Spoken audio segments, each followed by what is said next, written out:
এই শুভেন্দুকে এই বাংলাদেশের এই বদমাইশ আওয়ামী লীগ মূর্খর দল আওয়ামী লীগ সরকার দলীয়ভাবে তাকে শুভেচ্ছা জানাইছে।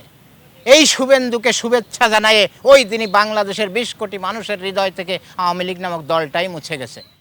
বর্তমান পশ্চিমবঙ্গের নবনির্বাচিত মুখ্যমন্ত্রী শুভেন্দু অধিকারী সে বিভিন্নভাবে বিভিন্ন বক্তব্যে, তার বিধানসভায় অনেক বক্তব্যে বা তার সরকারের বিভিন্ন কর্মপরিকল্পনা প্রকাশ করতেছেন এবং সেখানে সমস্ত জায়গায় দেখা যাচ্ছে সব ক্ষেত্রে সে মুসলমান বিদ্বেষী কথাবার্তা। সে ক্ষমতায় এসেই ওই ঈদের কুরবানির ঈদ ছিল, সেই কুরবানি ঈদে গরু জবাই করা বা পশু জবাই করা নিষিদ্ধ করেছে। তারপরে সে মুসলমানদের বিভিন্ন সুযোগ সুবিধা ওই মাদ্রাসা মসজিদে, তারপরে বিভিন্ন এতিমখানায় যে বরাদ্দ টরাদ্দ ছিল সেইগুলো সব বন্ধ করে দিয়েছে। সমস্ত সুযোগ সুবিধা ওখানের সংখ্যালঘু অর্থাৎ মুসলমান সম্প্রদায়ের যে পশ্চিমবঙ্গ রাজ্যটা হলো ১২ কোটি অধিবাসীদের রাজ্য, সেই জায়গা ৪ কোটি মুসলমান, এই মানে ৩ ভাগের ১ ভাগ মুসলমান। এই মুসলমানদের সমস্ত সুযোগ সুবিধা সে একবারে প্রত্যাহার করে নিয়েছে সরকারের থেকে নিয়ে। তাদেরকে আসলে অনেক সমস্যা হয়। তারপরেও নির্বাচনের আগেই তারা বড় একটা খেলা খেলছে, কারণ গত ১৫ বছর যাবৎ এই সর্বভারতে বা ভারতের কেন্দ্রীয় সরকারে এই বিজেপি নামক দলটা আছে, যারা হলো এই পৃথিবীর একমাত্র উগ্র মৌলবাদী ধর্মীয় দল হলো বিজেপি। তারা একেবারে জঙ্গি দল যাকে বলে, এরা হলো বিজেপি। তো তারা আসলে যে কোনোভাবে ভারতে ক্ষমতায় আছে দীর্ঘদিন কেন্দ্রীয় সরকারে। এই রাজ্য সরকার পশ্চিমবঙ্গে এ পর্যন্ত বিজেপি ক্ষমতা আসতে পারে নাই, কিন্তু এবার তারাও সেখানেও ক্ষমতায় আসছে বিভিন্ন কার্ড খেলে, বিভিন্ন কৌশলে, বিভিন্ন কারচুপির মাধ্যমে। তার ভিতর সবচেয়ে বড় যে বিষয়টা ছিল সেটা হলো নির্বাচনের আগে কেন্দ্রীয়ভাবে এই পশ্চিমবঙ্গে নতুন করে ভোটার তালিকা তৈরি হয়। সেই ভোটার তালিকায় ৯৩ লক্ষ মুসলিম ভোটারকে ভোটার লিস্টের থেকে বাদ দেওয়া হয়। এই বাদ দেওয়ার কারণে ৯৩ লক্ষ ভোটার কমে যায়। ওখানে ৮৫টা ২৯৪টা আসনের মধ্যে ৮৫টা আসন আছে। এই ৮৫টা আসনে সবসময় ওই মুসলিম সংখ্যাগরিষ্ঠ ভোট এবং তারা যাকে ভোট দেয় তারাই জয়ী হয়। তো সেই ৮৫টা আসনে এইভাবে ৯৩ লক্ষ ভোট কমাইয়ে সেই আসনগুলো তারা খুব কৌশলে কেড়ে এনেছে এবার, যার ফলে তারা যে কোনোভাবে ক্ষমতায় আসছে। তারপরে এতদিন মমতা ছিল ক্ষমতায় পশ্চিমবঙ্গে এই ১৫ বছর, সে যে কোনোভাবে সংখ্যালঘু সম্প্রদায়কে বা মুসলিমদেরকে আঁকড়ে রাখছে এবং কোনো ক্ষয়ক্ষতি তাদের হতে দেয় নাই এবং তারা সেইভাবেই ছিল। এবং উনি অসাম্প্রদায়িক চেতনার মানুষ ছিলেন এই মমতা বন্দ্যোপাধ্যায়, উনি যথেষ্ট করছেন। কোনো সাম্প্রদায়িক দাঙ্গা, হিংসা, হাঙ্গামা এগুলো ছিল না। কিন্তু আসলে ওনার মূল মন্ত্রই ছিল এরকম যে ওই পশ্চিমবঙ্গের সাবেক মুখ্যমন্ত্রী মমতা বন্দ্যোপাধ্যায়ের বা ওই দলের তৃণমূল কংগ্রেসের মূল মন্ত্রটাই হলো এরকম যে তু হিন্দু বনেগা না মুসলমান বনেগা, ইনসাফ কি औलाद है ইনসান বনেগা। অর্থাৎ সবার আগে মানুষ সত্য, তারপরে হিন্দু মুসলমান করবে। এই নীতিতে ওনারা এগোতেন, ওনারা চলতেন। এই চলাতে অন্তত পশ্চিমবঙ্গে মুসলমানরা শান্তিতে ছিল। সারা ভারতে এমনি নির্যাতনে আছে দীর্ঘদিন যাবত, ৩০ কোটি মুসলমান, অনেক নির্যাতন। তারপরেও পশ্চিমবঙ্গ ছিল একটু ব্যতিক্রম, এই মমতার কারণে ভালো ছিল তারা। যেভাবেই হোক এই কেন্দ্রীয় সরকারের বিভিন্ন ষড়যন্ত্র করে যেভাবে ক্ষমতা আসছে, তাই একটা মানুষ যখন ক্ষমতায় চলে আসে সে তো আসলে সবার প্রধানমন্ত্রী, সবার মুখ্যমন্ত্রী, এরকম একটা ব্যাপার। কিন্তু শুভেন্দু তার ব্যতিক্রম। মুসলিম এলাকাগুলোতেও তারা যেভাবে ভয়ভীতি দিয়ে ভোট নেছে, এই ভোটার লিস্টের নাম্বার দিয়ে ভোটে তারা জয়ী হয়েছে। তারপরেও সে জিতার পরে প্রথম বক্তব্যে সে বলেছে যে আমরা হিন্দুদের ভোটে জয়ী হয়েছি, হিন্দুত্ববাদী ভোট পেয়ে আমরা জয়ী হয়েছি, মুসলমানরা আমাদেরকে ভোট দেয় নাই। কত বড় বদমাইশ দেখেন। এ কথার অর্থ কি? যে সে আগামীতে মুসলমানদেরকে এই কথা বলে নির্যাতন করার সুযোগ পাবে বা নির্যাতন করবে। সেটাই হচ্ছে, সেটাই চলতেছে। নির্বাচনের রেজাল্টের দিনই, ওই দিনই ৪ জন মুসলিম নিহত হয়ে শহীদ হয়েছেন হিন্দু এই বিজেপির কর্মীদের হাতে। তারপরে কলকাতা শহরে দোকানপাট, ঘর বাড়ি লুটপাট করা হয়েছে, পোড়ায় ফেলা হয়েছে, এখনও যেটা চলতেছে। তো এই অবস্থায় এই শুভেন্দুকে এই বাংলাদেশের এই বদমাইশ আওয়ামী লীগ মূর্খর দল আওয়ামী লীগ সরকার দলীয়ভাবে তাকে শুভেচ্ছা জানাইছে। এই শুভেন্দুকে শুভেচ্ছা জানায়ে ওই দিনই বাংলাদেশের ২০ কোটি মানুষের হৃদয় থেকে আওয়ামী লীগ নামক দলটাই মুছে গেছে।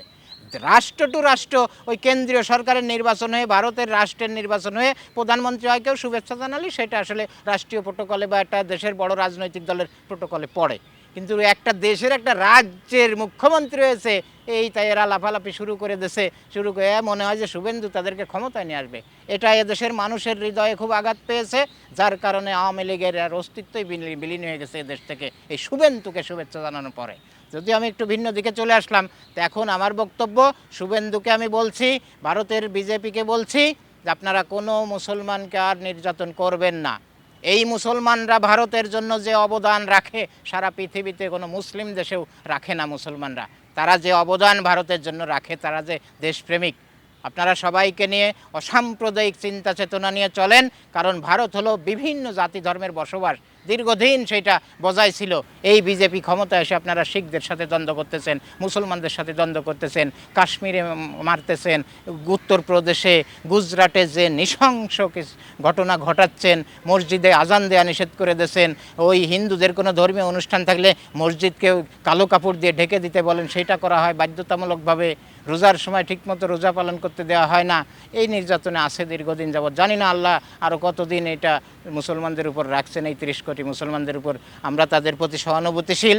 আমরা তাদের প্রতি না শুধু, আমরা কোনো সাম্প্রদায়িক চিন্তাও করি না। আমরা এই বাংলাদেশের সবচেয়ে বড় অসাম্প্রদায়িক চিন্তা চেতনার দেশ হলো বাংলাদেশ। আমি চ্যালেঞ্জ করে বলতে পারি পৃথিবীর 206টা দেশের মধ্যে একমাত্র দেশ বাংলাদেশ, যেখানে অসাম্প্রদায়িক চিন্তা চেতনা নিয়ে আমরা বসবাস করি। আমরা সবার সাথে মিলেমিশে চলি। আমাদের চিন্তা চেতনা হলো এরকম, আমরা ঈদের দিনে যেমন ওই সেমাই পায়েস খাই, বিরিয়ানি খাই, আবার পূজার দিনে আমরা যাই ওই দুর্গা পূজার অষ্টমীর ভোগও খাই।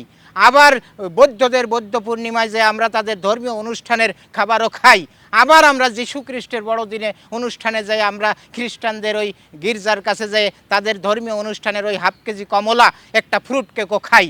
আমরা এরকম অসাম্প্রদায়িক চিন্তা চেতনা নিয়ে এইভাবে আমরা সাম্প্রদায়িক সম্প্রীতি বজায় রেখে চলাফেরা মানুষ আমরা এই বাংলাদেশ। কিন্তু আমাদের প্রতিবেশী দেশ ভারত, তার চেহারা আপনারা দেখতেছেন কি অবস্থা তাদের। তো এই শুভেন্দুকে বলবো, এই পশ্চিমবঙ্গ রাজ্যের বিজেপির নেতাকর্মীদেরকে বলবো, আপনারা এই কাজগুলো করেন না।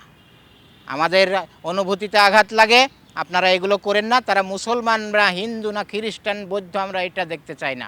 আমরা দেখতে চাই তাদের উপর নির্যাতন না হচ্ছে, আমরা এটা দেখতে চাই। আমরা ওই আমরা মুসলমান তারা মুসলমান এই জন্যে আঘাত লাগে তাও না। কেন আপনারা সংখ্যালঘু সম্প্রদায়ের উপর নির্যাতন করবেন? প্রত্যেকটা দেশে সংখ্যালঘু সম্প্রদায় হলো অলংকারের মতো। একজন নারী যেমন অলংকার পরলে তাকে সুন্দর লাগে, তার সৌন্দর্য বেড়ে যায়, ঠিক একটা দেশের ওই সংখ্যালঘু সম্প্রদায় হলো অলংকারের মতো। ওই দেশের রূপ চেহারা সৌন্দর্য বেড়ে যায় যদি সেই দেশে সংখ্যালঘু সম্প্রদায় থাকে। তা প্রত্যেকটা দেশের সংখ্যালঘু সম্প্রদায় হলো তার দেশের সৌন্দর্য। তো এই সৌন্দর্যটাকে আপনারা আর নষ্ট করেন না। এই সুন্দর যে পরিস্থিতি ছিল মমতা ব্যানার্জির আমলে, তাদের অসাম্প্রদায়িক চিন্তা চেতনা নিয়ে তাদের দলের মূল কথা হলো তু হিন্দু বনেগা না মুসলমান বনেগা, ইনসান কি औलाद है ইনসান বনেগা, অর্থাৎ সবার আগে মানুষ সত্য, তারপরে হিন্দু মুসলমান করবে। তো এই নীতিতে আপনিও চলেন। এটা আসলে কোনো দলের নীতি না, এটা আসলে তৃণমূলের নীতি হলেও আমি মনে করি এটা সর্বভারতীয়, ভারতের 140 কোটি মানুষের নীতি এটাই হওয়া উচিত। ভারতের 140 কোটি না, এই পৃথিবীর 750 কোটি মানুষের নীতি এটাই হওয়া উচিত যে আমরা সবার আগে মানুষ সত্য, তারপর আমরা হিন্দু মুসলমান বৌদ্ধ খ্রিস্টান।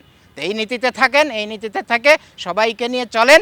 আপনাকে ধন্যবাদ দিলাম না, কারণ হলো আপনি নির্বাচনের জয়ের পরেই যে বক্তব্য দিয়েছেন প্রেস কনফারেন্সে মুসলমানদেরকে নির্যাতন করার চিন্তা ভাবনা করে, এই জন্য আপনাকে ধন্যবাদ দিতে পারলাম না। এখন বলবো আপনি ভালোভাবে চলেন। যদি আমরা দেখি যে না আপনি ভালো করতেছেন, সংখ্যালঘুদের ওই জানমালের নিরাপত্তা দিচ্ছেন, তখন আপনাকে আমরা ধন্যবাদ জানাবো, যেহেতু আপনি আমাদের প্রতিবেশী দেশের একটা রাজ্যের মুখ্যমন্ত্রী।